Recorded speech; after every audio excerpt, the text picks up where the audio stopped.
దయచేసి మేము చెప్పిందంతా కూడా తూచా తప్పకుండా గవర్నమెంట్కి మీరు రికార్డ్ చేసి పంపాలి. ఎందుకంటే చిన్నగా ఉన్నప్పుడే సమస్యను మనం పరిష్కరించుకోవడం ప్రయత్నం చేద్దాం. గోరంత సమస్యని కొండంత చేసి గోడుతో పోయేది గొడ్డల వరకు తీసుకురావద్దని మీ ద్వారా ప్రభుత్వాన్ని నేను తెలియజేస్తున్నాను. చిన్నగా ఉన్నప్పుడే ఈ సమస్యను మనం సమసిపోతే ఇది అందరికీ కూడా మంచిది. వాళ్ళ బాధ వాళ్ళతో పాటు పంచుకొని మేము వివరించడానికి మీ దగ్గరికి రావడం జరిగింది. ఒక విషయం మాత్రం, ఇది నరకుడ గ్రామానికి ఒకటి సంబంధించిన ఇష్యూయే కాదు, అటు కొత్తవాలగూడ నుంచి మొదలైన ఈ సమస్య మనకు మల్కారం వరకు రామంజపూర్ వరకు దాదాపు 7-8 గ్రామాల్లో ప్రతి గ్రామంలో కూడా ఇదే సమస్య ఉన్నది. ఈ సమస్యను కూడా మీరు అధికారులుగా మా యొక్క అబ్జెక్షన్, మా నిరసన మీరు రికార్డ్ చేసి మీరు ప్రభుత్వానికి తెలియజేయాలా. ఇక్కడ మొదలుగా నా ప్రగాఢమైన నిరసన తెలియజేయడానికి మేము ముందరకు వచ్చినాను. ఫస్ట్ 2013 చట్టంలో స్పష్టంగా ఏం చెప్తారు, any land acquisition should happen on the way of public purpose. ప్రజల యొక్క అవసరాలకు నిత్యం ల్యాండ్ యాక్విజిషన్ జరగాలని 2013 చట్టం చెప్తుంది. ఇంకో విషయం చెప్పండి, మాకు ఈ ఊరుకు రోడ్ లేదా, మేము రోడ్డు మీద పోతలేమా, ఇప్పుడు మీరు ఏ పోతున్న కొత్త రోడ్డు మాకు పోనీకున్నదా, where is public purpose in this అని అడుగుతున్నా. 2013 చట్టంలో మీరు ల్యాండ్ యాక్విజిషన్ చేస్తున్నప్పుడు దాంట్లో పబ్లిక్ పర్పస్ కోసమే ల్యాండ్ యాక్విజిషన్ చేయాలని చెప్పి స్పష్టంగా రాస్తున్నది. ఈరోజు మా యొక్క గ్రామాలకు పబ్లిక్ పర్పస్ మీ రోడ్ ఏం సర్వ్ అవుతుందని అడుగుతున్నాను నేను. మాకు రోడ్ లేకపోతే మీరు కొత్తగా రోడ్ వేసుకుంటా పోండి. ఇంకో విషయం కూడా చెప్తున్నా, ముఖ్యమంత్రి గారి నియోజకవర్గానికి నిజానికి కూడా ఆయన డెవలప్ చేసుకోవాలంటే ప్రతి ఊరికి ఎయిర్పోర్ట్ కట్టుకోమన్నాడు, మాకేం అభ్యంతరం లేదు.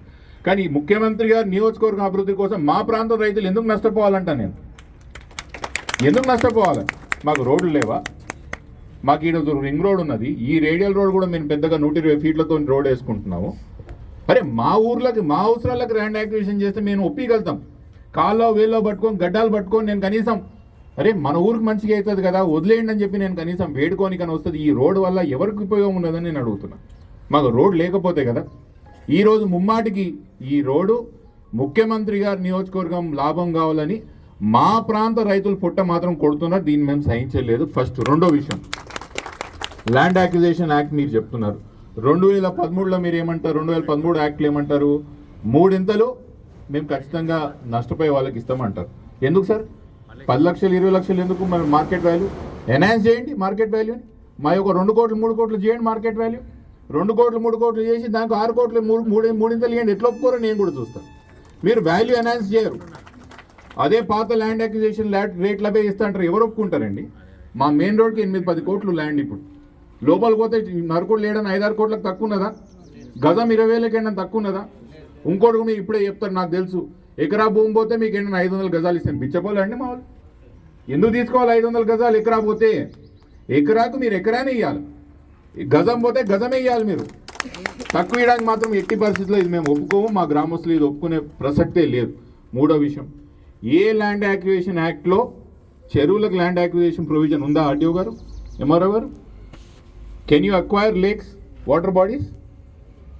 Has this happened anywhere else in the country? You cannot acquire water bodies.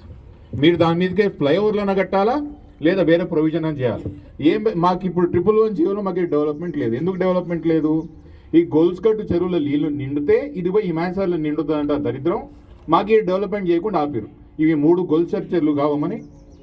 గొలుసుకట్టు చెరువులు అవునా కాదా? మళ్ళీ ఇల్లు హిమాయసార్లకు పోతాయా పోవా? మళ్ళీ ఈ గొలుసుకట్టు చెరువులు మీరెవరైనా ఆపనికే?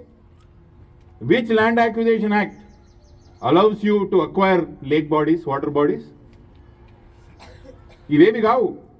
నేను ఒక విషయం మాత్రం స్పష్టంగా చెప్తున్నా, ఆర్టీఓ గారు మీరు దయచేసి మీరు ప్రభుత్వానికి తెలియజేసే ప్రయత్నం చేయండి. You will see me in court, you will see me in assembly. ఈ వ్యవహారాలు మేము ఆషామాషికి వదిలేదు లేదు. మేము అసెంబ్లీ వరకు ఈ పోరాటం చేస్తాం. ఎందుకంటే ఇది అకారణంగా చేస్తున్నామండి ల్యాండ్ యాక్విజిషన్.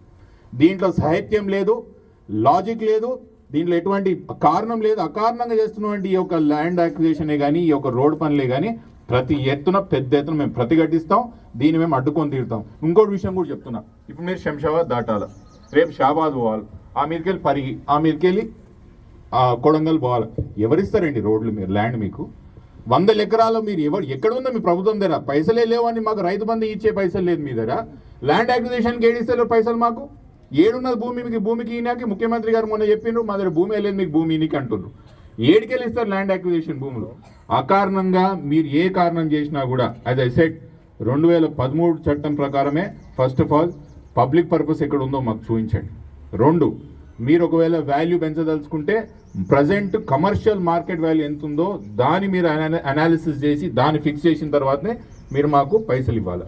మూడోది, which provision tells you to acquire water bodies, ఎట్లా వాటర్ బాడీస్ అక్వైర్ చేస్తారు? ఈ మూడు విషయాలు మాత్రం ప్రభుత్వానికి సాహిత్యంగా చెప్తున్నాను, పొలిటికల్ ఎక్స్టెంపోర్ స్పీచెస్ ఏం లేవు. ఈ మూడు విషయాలు మీరు క్లారిటీగా మాకు చెప్పిన తర్వాతనే మీరు రెండో దఫా మీటింగ్కి వస్తారా లేకపోతే ల్యాండ్ అక్విజిషన్ చేస్తారా అనేది అప్పటి వరకు మీరు రావడానికి ఇక్కడ వీలు లేదని విషయం చెప్తున్నాను, క్లియర్గా చెప్తున్నాను. గ్రామస్తులందరూ కూడా మీ ఈ పోరాటంలో మీరు విడిపోయే ప్రయత్నం చేయకండి.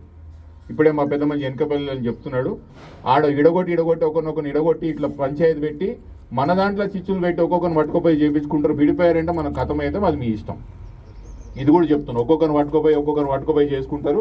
అది కూడా మీరు ఎవరు పైన ముఖ్యమంత్రి గారికి పోతుందని నాకు కూడా తెలుసు. కానీ ఒక్కటే ఒక రిక్వెస్ట్, మా రోడ్ పెద్దగా ఉంది, అవసరం ఉంటే నేను అందరిని రిక్వెస్ట్ చేసుకుంటా, దీని ఇంకో 50 ఫీట్ల రోడ్ అటు ఇటు అక్వైర్ చేసుకోండి. ఏమంటారమ్మా? ఏమంటారన్నా? కరెక్టా? ఉన్న రోడ్ అటు ఇటు 50 ఫీట్లు మీరు అక్వైర్ చేయండి, మేము కావాలంటే మా వాళ్ళందరినీ ఒప్పించుకుంటాం. దీని రోడ్డు లేకపోతే కదా నేను అనేది, ఉన్న రోడ్డుని మీరు డెవలప్ చేసుకోండి. లేదు మేము ఖచ్చితంగా అది వేస్తామన్నారు అనుకో, మళ్ళీ ఈ రోడ్ అవసరం ఏముందండి? ఇది తవ్వేసి మా రైతులకు తల అయిందా పనిచేయండి, మళ్ళీ ఈ రోడ్డు పనిచేసేయండి. ఎందుకు ఆ రోడ్ మళ్ళీ ఆ రోడ్ వేస్తున్నప్పుడు ఈ రోడ్ అవసరం ఏమున్నది? ఈ యొక్క విషయాలు కూడా ఖచ్చితంగా మీరు ఆలోచన చేసుకోవాలా. మా డిసెంట్ని మీరు పై వరకు చేర్చాలని అందరికీ మనవి చేసుకుంటూ థ్యాంక్ యూ, అందరికీ ధన్యవాదాలు.